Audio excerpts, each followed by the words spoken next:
بہت شکریہ۔ اعوذ باللہ من الشیطان الرجیم، بسم اللہ الرحمن الرحیم۔ سب سے پہلے تو میں آپ تمام صحافی حضرات کا شکریہ ادا کرتا ہوں کہ آپ حضرات یہاں پر صحافی حضرات یہاں پر تشریف لائے اور ایک اہم مسئلہ جو اس وقت پاکستان میں بڑا ایشو جس کا ہے اس حوالے سے ہم نے آپ کو یہاں پر دعوت دی اور امید کرتے ہیں کہ آپ کے پاس بھی کچھ معلومات ہیں، کچھ معلومات ہمارے پاس ہیں۔ دعا زہرا کے اغوا کے کیس کے حوالے سے جو ایک سلسلہ شروع ہوا، گزشتہ کئی مہینوں سے ہم صورتحال کا جائزہ لے رہے تھے مسلسل، اور صورتحال کو بڑی گہرے نگاہوں سے دیکھ رہے تھے۔ آج جو علماء کرام اس کے درمیان حائل ہوئے اس کے چند بنیادی مقصد میں آپ کے سامنے بیان کروں گا۔ اس وقت ہمارے درمیان علماء کرام بھی موجود ہیں، خطبہ بھی موجود ہیں، ہمارے قومی ادارے کے حضرات بھی موجود ہیں، ہمارے ساتھ قاضی نورانی صاحب بھی موجود ہیں۔ ایک دو سنی علماء کرام اور بھی راستے میں آ رہے ہیں، تاخیر ہو گئی کیونکہ مجھے بھی ابھی سلسلے میں اسلام آباد جانا ہے یہیں سے ڈائریکٹ، تو اس لیے تاخیر کی زیادہ کر نہیں سکتے، آگے مجھے بھی سفر ہے۔ والد صاحب کو ان کے یہاں آنا تھا آج پریس کانفرنس کے اندر، میری ابھی تھوڑی دیر پہلے بات ہوئی، رات تک وہ ہم سے رابطے میں تھے، صبح میری بات ہوئی، ان کو لاہور ہائی کورٹ میں پیش ہونا ہے، وہ لاہور نکل گئے۔ راستے میں ابھی میرے پاس فون آیا تھا کہ رات کو شاید میں 11-12 بجے تک باہر واپس آؤں، مجھے کچھ ڈاکومنٹس وہاں سبمٹ کرنے تھے، کچھ چیزیں تھیں جس کے پروسیس کے لیے مجھے جانا پڑ گیا، ورنہ وہ بھی ہمارے والد صاحب بھی درمیان ہوتے۔ بہرحال آج کے پریس کانفرنس کا مقصد دعا زہرا کے حوالے سے، دیکھیے ہمارا آج پریس کانفرنس میں جو بنیادی جو گفتگو ہے وہ گفتگو ہے، نہ ہم پہلے واضح کر دوں آپ کو، نہ ہم کوئی عدالت کے خلاف کوئی بات کرنے کے لیے جمع ہوئے ہیں، نہ کوئی ہم ریاستی اداروں کے خلاف کوئی بات کرنے کے لیے یہاں جمع ہوئے ہیں، نہ دوسرے حوالے سے ہم یہاں جمع ہوئے ہیں۔ بڑا سیدھا سادہ اور بڑا ایک معقول سا ہمارا چند سوالات ہیں، اور وہ سوالات وہ ہیں کہ جو اس سارے پروسیس سے، چاہے وہ عدالتی پروسیس ہو، چاہے وہ انویسٹیگیشن کا پروسیس ہو، چاہے وہ ان کے والدین کے پاس جو سرکاری نادرہ کے سرٹیفکیٹ ہوں، اس کے دیکھنے کے بعد جو ایک صورتحال سامنے آتی ہے، تو ہم علماء کرام نے کیونکہ کچھ دن پہلے ان کے ساتھ بیٹھ کے، والدین کے ساتھ بیٹھ کے ایک اجلاس کیا تھا، میٹنگ کی تھی، اس کے حقائق کو سمجھنے کی کوشش کی تھی، ان سے ملاقات کے بعد، سرکاری ڈاکومنٹس دیکھنے کے بعد، سرکاری فیصلے دیکھنے کے بعد، تو ہمیں اندازہ ہوا کہ عدالت کا فیصلہ کچھ اور ہے، انویسٹیگیشن کچھ اور کہہ رہی ہے، اور والدین کے پاس جو نادرہ کے سرکاری ڈاکومنٹس ہیں وہ کچھ اور جو ہے وہ نشاندہی کر رہے ہیں، جس کی وجہ سے کنفیوژن پھیل گئی ہے، جس کی وجہ سے کہ جو ہے پاکستان میں پینک ہو گیا، ہر آدمی پریشان ہے، ہر آدمی ایک مشکل کا شکار ہے کہ اس کیس کو اتنا الجھایا کیوں جا رہا ہے، اور اس کیس کے اندر جو ہے وہ مشکلات کیوں پیدا ہو رہی ہیں۔ دیکھیے شرعی طور پہ دو باتیں میں آپ کو بتا دوں، شرعی طور پر لڑکی کا بالغ ہونا ضروری ہے، ٹھیک ہے، لڑکی شرعی طور پر بالغ ہے۔ دوسرا، شرعی طور پہ فقہ کے مطابق ہمارے لڑکی کے ولی کا اجازت نامہ ضروری ہے، ولی کے اجازت کے بغیر لڑکی کی شادی نہیں ہو سکتی۔ یہ دو باتیں میں نے آپ کے سامنے کر دی، لڑکی کا بالغ ہونا شرط ہے، ہماری فقہ کے مطابق، فقہ جعفریہ کے مطابق، برادران اہل سنت کی فقہ میں بھی ہے، ولی کی اجازت ہونا، یعنی باپ کی اجازت ہونا، باپ نہیں ہے تو اس کی دادا کی اجازت کا ہونا شرط ہے، اس کے بغیر جو ہے وہ شادی نہیں ہو سکتی۔ یہ شرعی طور پر آپ کو بتا دیا مسئلہ۔ ایک مسئلہ ایک اور بھی شرط ہے، وہ ہے رشد ہونا، لڑکی کا جو ہے نا سمجھدار ہونا، معاملہ فہم ہونا، جی ہاں وہی رشیدہ ہونا، اس کی رشد کی منزل پہ پہنچنا، یعنی سمجھدار ہو، عاقل بالغ تو ہے لیکن سمجھ رکھتی ہو، سوچ بوجھ رکھتی ہو، معاملہ فہم ہو، یعنی ایک چھوٹی چھوٹی بچیوں کو عقل ہی نہیں ہے، شعور نہیں ہے بیچاری، وہ اپنا کیا فیصلہ کریں گی۔ تو یہ چند شریعت کی شرائط ہیں جس کے تحت جو ہے وہ لڑکی شادی کر سکتی ہے۔ لیکن ایک مشکل جو ہمارے یہاں پر آ رہی ہے وہ آ رہی ہے قانونی پیچیدگیاں اور قانون کے جو تقاضے ہیں اس کے اندر تصادم اور تضاد نظر آتا ہے۔ پہلا مسئلہ یہ ہے کہ دیکھیے پاکستان ہے، پاکستان کے اندر یہ جو قانون بنا ہے وہ ظاہری بات ہے اسلام کو سامنے رکھ کے بنایا نا، لیکن حیرت اس بات پر ہے کہ پسند کی شادی کے لیے سندھ کا قانون کچھ اور ہے، پنجاب کا قانون کچھ اور کہتا ہے، یہاں کا قانون 18 سال کی شرط ہے، وہاں کہتے ہیں 16 سال کی شرط میں شادی ہے۔ ہونا تو یہ چاہیے تھا کہ پاکستان میں یکساں قانون ہونا چاہیے تھا شادی کے لیے، اس میں 16, 15, 14 کی قید نہیں ہونی چاہیے تھی. پاکستان ہے نا, قانون بنا رہے ہیں نا آپ, تو یکساں قانون ہونا چاہیے.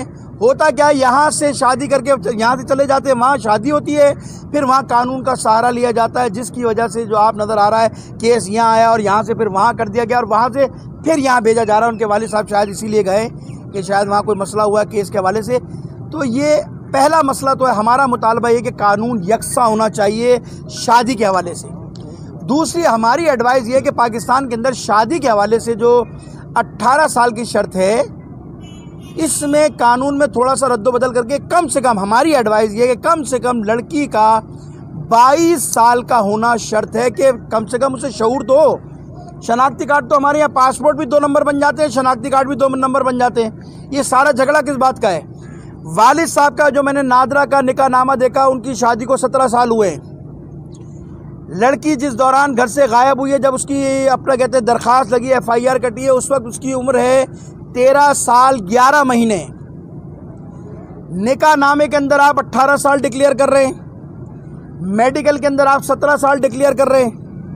یعنی آپ نے قانونی طور پر, اور یہ جو ساری جو چیزیں اس کے طور پر کیس کو الجھا دیا گیا, اتنا الجھایا گیا کیس کو کہ اب فیصلہ کرنے والے مجھے نہیں پتا کیا فیصلہ کریں گے اور کیا ہو رہا ہے. ماں باپ کنفیوژن کا شکار, ماں باپ مشکلات کا شکار, پوری قوم کی نگاہیں اس کیس کے اوپر ہے. دیکھیے یہ کسی کی عزت کا مسئلہ ہے. لڑکی سادات ہے, سیدانی ہے, اولاد رسول ہے. پتہ نہیں کتنی شادیاں اس ملک کے اندر ایسی ہوتی ہوں گی, لیکن جس انداز میں دباؤ کے تحت, پریشر کے تحت اس کیس کو چلایا جا رہا ہے, مجھے نہیں معلوم اس کے پیچھے کون سی قوت کار فرما ہے, کون سی قوت ہے. میں تو عدالت سے کہتا ہوں کہ شفافیت, حقائق پہ مبنی فیصلے دیے جائیں. کیس میں شفافیت ہونی چاہیے. پاکستان کے اندر ادارے, انویسٹیگیشن اداروں کے اندر اتنا جھول کہ آپ کا ایک سرکاری ڈاکومنٹ اس کو کچھ اور ڈکلیئر کر رہا ہے, کہہ رہا ہے 17 سال پہلے شادی ہوئی ہے. آپ کا میڈیکل کہہ رہی ہے بچی 17 سال کی ہے. تو یہ کتنا تضاد ہے کہ 17 سال میں شادی ہو رہی ہے, 17 سال شادی ہو رہے ہیں, اسی 17 سال کے اندر بچی 17 سال کی بھی ہو رہی ہے. نکاح نامے کے اندر آپ ڈکلیئر کر رہے ہیں 18 سال, اور وہ تو میرے پاس جو اطلاع آئی ہے وہ تو یہ آئی ہے جن نکاح خان تھے بیچارے, انہوں نے تو ڈینائی کر دیا کہ میں نے نکاح پڑھایا ہی نہیں ہے. تو دیکھیے اس کا مطلب یہ ہے کہ جھول ہے, اس کیس میں دباؤ ہے, اس کیس میں لوگ کنفیوژن کا شکار ہیں. کسی کی عزت کے ساتھ اس طرح کھلواڑ کرنا, کسی کی عزت کے ساتھ کھیلنا, یہ بڑا سخت مسئلہ ہے. لہٰذا ہمارا مطالبہ یہی ہے, ہماری ایڈوائز حکومت کو یہ, ایک تو پہلے کوشش کیا جائے اس کے تقاضوں کو قانون کے پورا کیا جائے. ولی زندہ ہے, ماں موجود ہے, کون سا قانون ہے جو ماں کو اور باپ کو بیٹی سے ملنے نہیں دے رہا, باپ کو بیٹی سے ملنے نہیں دے رہا؟ کون سی قوت کار فرما ہے جو دباؤ کے اندر جو ہے بیٹی ملنا چاہتی ہے, باپ ملنا چاہتا ہے, عدالت کے اندر آمنے سامنے موجود ہیں, ان کو 55 دن سے 60 دن سے ملنے نہیں دیا ماں باپ کو؟ کیا ماں باپ کیا نعوذ باللہ اس کے خلاف کوئی اقدام کرنے جا رہے تھے؟ ماں باپ کیا اس کے خلاف کوئی کام کرنے جا رہے تھے؟ نہیں. ماں باپ تو پہلے دن سے اپنا اسٹینڈ لے کے کھڑے ہوئے ہیں اور ڈاکومنٹ دکھا رہے ہیں اور خواہش مند ہے کہ ہمیں ہماری بیٹی سے ملایا جائے, ہماری بیٹی دباؤ میں. دیکھیے اگر کسی کی لڑکی کو اوپر فشار ہوگا تو اپنا درد دل کس سے بیان کرے گی؟ باپ سے بیان کرے گی, ماں سے بیان کرے گی, یا ہم سے آ کے بیان کرے گی؟ ماں باپ کو ایکسیس نہیں دی جا رہی, ماں باپ سے ملاقات نہیں کرائی جائے. عدالت میں جو کچھ تماشا ہوا, آپ مجھے ایمانداری سے بتائیے, کیا یہ انسانی اخلاقیات کے منافی نہیں ہے؟ کیا یہ شریعت کے منافی نہیں ہے کہ ماں کو گھسیٹا جا رہا ہے, ادھر بچی کو پولیس والے گھسیٹ رہے ہیں؟ ایک تماشا آپ نے بنا دیا ملک کے اندر. قانون ایک فیصلہ کرتا, ماں باپ کو ایکسس دیتا کہ جائیے فلاں امان خانے میں, دارالامان میں, جہاں بھی آپ نے رکھا ہے وہاں بچی موجود ہے, آپ جا کر اس سے ملیے. ماں باپ کھلے اس سے ملتے. اگر بیٹی کو, اگر بالفرض بیٹی کہتی کہ میں لڑکے کے ساتھ رہنا چاہتی ہوں, تو ماں باپ کو کوئی کنفیوژن نہیں ہوتی. لیکن ایک طرف آپ دباؤ ڈال کے اس سے بیان دلوا رہے ہیں, ماں باپ سے اس کو کھینچا جا رہا ہے, گھسیٹا جا رہا ہے, جس کی وجہ سے یہ کیس جو ہے مشکلات کا شکار ہو رہا ہے. لہٰذا میں پھر کہہ رہا ہوں, جن قوتوں کا دباؤ ہے اس دباؤ کو ختم کیا جائے.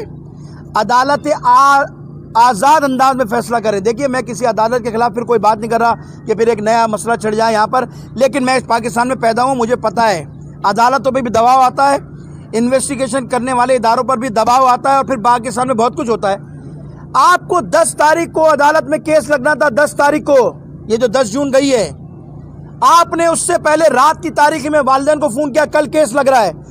عدالتوں کی چھٹی ہے, وکلا جج چھٹی پہ گیا ہوا ہے, ایسی کیا ایمرجنسی آ گئی تھی, ایسا کیا مسئلہ آ گیا تھا کہ آپ نے رات کی رات میں عدالتیں کھولی اور بچی کو یہاں پیش کیا, اور ان کے والد لاہور میں تھے, ان کو میسج کیا جائے گا آپ کسی طرح صبح تک پہنچ جائیں. بیچارے وہ کس طرح صبح پہنچے, اور آپ نے عدالت میں کیس لگایا, اور پھر دوسرے دن یہاں ہزاروں لوگ مار دیے گئے, دہشت گردی میں مر گئے, سینکڑوں لوگ مار دیے گئے, تہہ تیغ کر دیے گئے. آج تک کسی عدالت سے کوئی فیصلہ نہیں آیا, نہ دہشت گرد کا, نہ قاتل کا, نہ کسی کا. یہ اتنا ایسا کیس ہو گیا کہ رات کو آپ نے ایک دن پہلے پیش کیا, دوسرے دن آپ نے جو ہے اس کا فیصلہ سنایا اور اس کو پھر لاہور بھیج دیا گیا. اس کا مطلب یہ ہے کہ سارا دباؤ چل رہا ہے.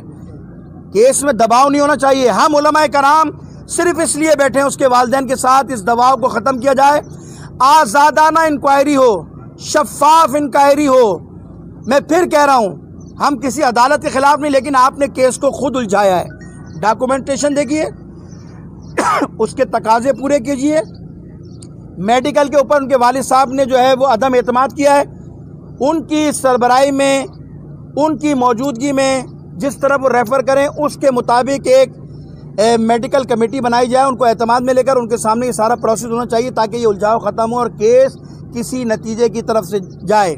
ہم پورے علماء کرام, چاہے وہ شیعہ, دیکھیں اس وقت ہمارے پاس اہل سنت کے قاضی نورانی صاحب بھی موجود ہیں, کچھ دیوبند علماء کرام بھی آنے تھے, کچھ ابھی پہنچ جائیں گے. ہم نے ان سے بھی رابطے کیے ہیں. یہ صرف ایک لڑکی کا مسئلہ نہیں ہے, کسی مسلک کا مسئلہ نہیں ہے, اگرچہ کہ اس کا تعلق ہمارے مسلک سے, لیکن ہم مسلک کی بنیاد پہ نہیں بیٹھے. پاکستان کی بچی ہے وہ, یہاں روزانہ ایک مسئلہ کھڑا ہوا ہے. مجھ سے اہل سنت کے کچھ لوگ نازم آباد میں بھی ہیں, ان کی بیٹی کے ساتھ بھی کوئی مسئلہ ہوا, انہوں نے بھی رابطہ کیا, ہم نے انہیں بھی دعوت دی تھی, ہو سکتا ہے وہ بھی ابھی پہنچ جائیں. یہ پاکستان ہے. اس طرح اگر لڑکیوں کے ساتھ کھلواڑ ہوا, آپ کی ایک عدالت کہہ رہی ہے کہ یہ کرمنل کیس ہے, وومن ٹریفک کا کیس ہے, آپ کہہ رہے ہیں لڑکی بھاگ گئی, تو پہلے فیصلہ کرو. آپ نے فیصلہ کیا دینا ہے؟ مشکلات کہاں ہیں آپ کو؟ میں پھر کہہ رہا ہوں, عدالت اپنے انصاف کے تقاضوں کو پورا کرے. انویسٹیگیشن کرنے والے انویسٹیگیشن آفیسر آزادانہ انداز میں انویسٹیگیشن کریں, اور وہ جو نادرہ کے ڈاکومنٹس ان کے والد کے پاس ہیں, بچی کا پاسپورٹ ہے, بچی کا بے فارم ہے, والد کا جو ہے اپنا کہتے ہیں نکاح نامہ ہے, کمپیوٹرائز ہے, اس کو دیکھ کر فیصلہ کریں. متنازع بیان نہ دیں. وہاں لڑکی کی عمر کچھ اور ہے, کورٹ میں کچھ اور کہہ رہے, میڈیکل کچھ اور کہہ رہی ہے, نکاح نامہ کچھ اور کہہ رہی ہے.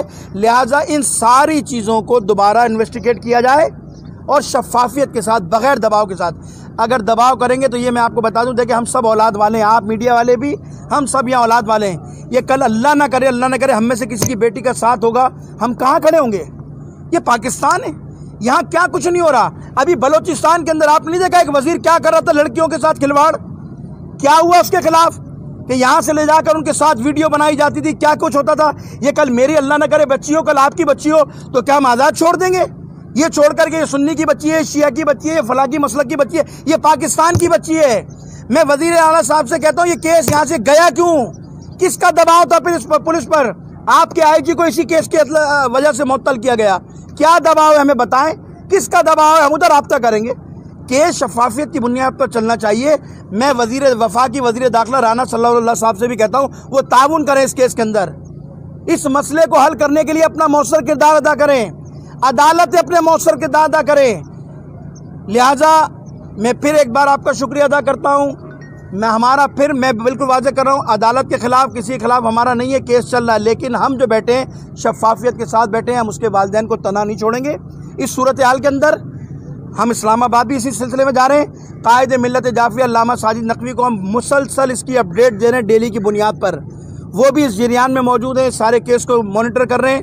اور میں سمجھتا ہوں کہ بچی کو انصاف ملے گا, اس کے والدین کو انصاف ملے گا. جو بھی انصاف کے تقاضے ان کو پورا کر کر ان کو انصاف دیا جائے تاکہ یہ مسئلہ حل ہو. کسی کی عزت کا مسئلہ ہے. میں ان حضرات سے بھی کہہ رہا ہوں جو سوشل میڈیا کے اوپر کسی کی بیٹی کے لیے حضرت سرائی کر رہے ہیں, گفتگو کریں, ڈریں. خدا کا خوف ہے, اولاد رسول ہے, سید زادی ہے, نہ کریں ایسا. ہم بھی کسی مشکل میں اللہ نہ کرے پڑ جائیں تو بڑا سخت ہوتا ہے ماں باپ کے لیے. جو باپ تنہا یہ جنگ 6 مہینے سے 4 مہینے سے لڑ رہا ہو, کس کس مشکلات سے گزرا ہے, اس کی گھریلو زندگی, اس کی سوشل زندگی, اس کی نوکری, اس کا کاروبار سب تباہ ہو گیا ہے اپنی بیٹی کے لیے. دیکھیے اگر وہ انسان جھوٹا ہوتا, اس کے بیان میں کوئی ہوتا, تو اتنا اسٹرگل کوئی نہیں کرتا. بہت ساری لڑکیاں ہیں. اس وقت ایک اور لڑکی کا کیس بھی سامنے آیا تھا, میں نام لینا مناسب نہیں سمجھتا, لیکن اس نے ڈکلیئر کیا. جی مجھے پتا, میں نام لینا چاہتا, اس نے ڈکلیئر کیا. اس کے ماں باپ نے نہ کوئی بیان دیا نہ کچھ کیا. لیکن یہ باپ اسٹرگل کر رہا ہے, اپنے سچ ثابت کرنے کی کوشش کر رہا ہے, آپ اس کو ڈینائی کر رہے ہیں. آپ اس کی جو ہے سچ سننے کے لیے تیاری نہیں ہے. ادھر کا پریشر. اور یہ وائٹ کپڑوں میں کون ہے جس کا موما بنا ہے؟ بھائی آپ جو بھی ہوں گے سلوار قمیض میں، آپ اپنے آپ کو ڈکلیئر کریں آپ کس ادارے سے ہیں. ہمیں کیا معلوم کون ہے آپ کا پورے سوشل میڈیا پہ شور بنا ہوا. والدین بھی شکایت کر رہے ہیں، نہ اس کی کوئی شناخت ہے، نہ اس کے بارے میں کوئی بتانے والا ہے. وہ لڑکی کو ہاتھ پکڑ کر کھینچ رہا ہے، وہ لڑکی کو دھکے دے رہا ہے، ماں باپ کو دھکے دے رہا ہے. بھائی جان آپ جس ادارے کے بھی ہوں گے ہمارے لیے قابل احترام ہے، لیکن ذرا اخلاقیات کو مد نظر رکھیے. اخلاق کو سامنے رکھتے ہوئے اس طرح کسی کی عزت کے ساتھ اس کو دھکے دینا. پولیس والوں کو بھی کہہ رہا ہوں، آپ جو آپ کی ڈیوٹی ہے آپ اس کو اس انداز میں انجام دیجیے. دھکا دینا ماں باپ کے. عدالت کے اندر مجھے بتایا گیا کہ جب بیٹی سے ماں نے کہا ملنا چاہتی ہوں تو ایک پولیس کی پوری لائن عدالت کے اندر اس بچی کے سامنے کھڑی کر دی گئی. ماں کیا کر رہی ہے؟ وہ ماں ہے، وہ کوئی خود کا حملہ آور جو آپ اس سے بچانے کے لیے پوری قطار کھڑی کر رہے ہیں. آپ ماں ہے، وہ ملنا چاہتی ہے اولاد سے. بیٹی بھی ماں سے ملنا چاہتی ہے، اس نے بہت ساری باتیں کی ہیں اور وہ دینا چاہتی تھی بیان. مجھے افسوس اس بات کا ہے کہ اس کی بات کو کیوں نہیں سنا گیا. یہ کیوں کہا گیا کہ نہیں وہ بس ایک دفعہ بیان ہوتا ہے، بار بار بیان نہیں ہوتا. جب بچی دباؤ سے نکلے گی تو حقائق بیان کرے گی. اس لیے کہہ رہے ہیں کہ پریشر ختم کر کے بچی کو آزاد چھوڑا جائے، ماں باپ سے ملنے کی جو ہے اس کو اجازت دی جائے تاکہ فیصلہ کسی نتیجے پر پہنچے اور انصاف کے تقاضے پورے ہوں. بہت شکریہ، میں آپ کا شکریہ ادا کرتا ہوں. قاضی نورانی صاحب کچھ اس حوالے سے بات کرنا چاہیں گے، وہ